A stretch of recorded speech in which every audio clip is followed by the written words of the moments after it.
చిత్తూరు జిల్లా వైసీపీకి ఎదురు దెబ్బ తగిలింది. వైసీపీ ముఖ్య నాయకులుగా ఉన్నవారు, మంత్రులుగా పనిచేసిన వారు అందరూ ఓటమి చవిచూశారు. Kuppam municipal chairman doctor Sudheer 9 మంది కౌన్సిలర్లతో అమరావతికి పయనమై వెళ్లినట్టు తెలుస్తుంది. వైసీపీకి చెందిన చైర్మన్ టీడీపీలో చేరేందుకే బయలుదేరి వెళ్లినట్లు కుప్పంలో విస్తృతంగా ప్రచారం అవుతుంది. విశ్వసనీయ వర్గాల సమాచారం. వీరి చేరికకు సంబంధించి కుప్పం టీడీపీ అగ్రశ్రేణి నాయకులకు సమాచారం లేదని స్పష్టంగా తెలుస్తుంది. అధికార పార్టీ మంత్రి చొరవతో Kuppam municipal chairman doctor Sudheer YCP నుండి టీడీపీలోకి జంపు కానున్నట్లు సమాచారం.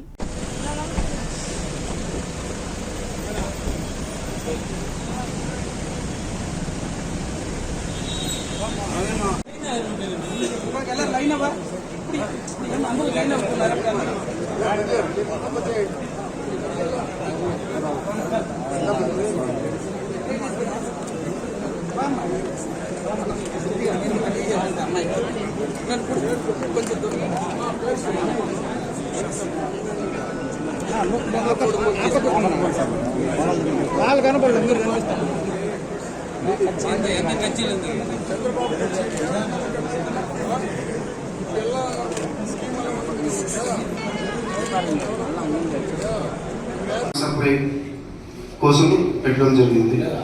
Subject number 22 7th ward Vaddipalli నందు డ్రైనేజ్ ఫెసిలిటీ కోసం పెట్టడం జరిగింది.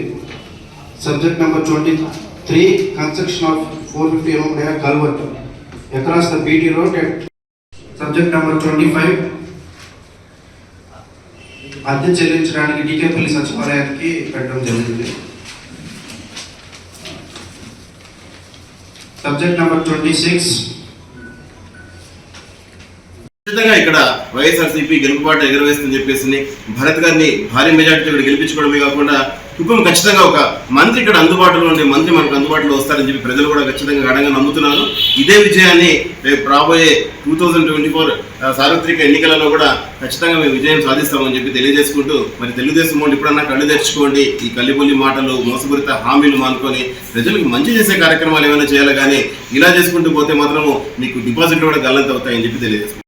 వైఎస్ఆర్సీపీ తీర్థం పుచ్చుకోండి, మీకు మంచి స్థానాలు వస్తాయి. భవిష్యత్తులో మీరు కూడా ప్రజలకు సేవ చేసే అవకాశం ఉంటుంది కాబట్టి ఈ అవకాశం సద్వినియోగం చేసుకోండి. రాబోయే 2024 ఎన్నికలతో తెలుగుదేశం పార్టీ భూస్థాపితమైతే మాత్రం సత్యం, ఇది రాసి పెట్టుకోండి. మాత్రం అంటే ఈ 4 రిక్వెస్ట్కి సంబంధించి మాత్రం మనము ఆమోదం తిరస్కరించడం జరిగింది కాబట్టి మిగిలిన అన్ని కూడా 53 సబ్జెక్ట్స్ ఆమోదించడం జరిగింది. అలాగే ఈరోజు బడ్జెట్ సమావేశం కూడా విజయవంతంగా ముగిసింది కాబట్టి హాజరైన సభ్యులందరికీ కూడా పేరు పేరున ధన్యవాదాలు తెలియజేసుకుంటూ, మరి అందరికీ సంక్రాంతి శుభాకాంక్షలు. మీరందరూ కూడా మంచి ఆరోగ్యాలతో చాలా చక్కగా ఉండాలని చెప్పి మనస్ఫూర్తిగా కోరుకుంటూ కౌన్సిల్ సమావేశాన్ని ఇంతటితో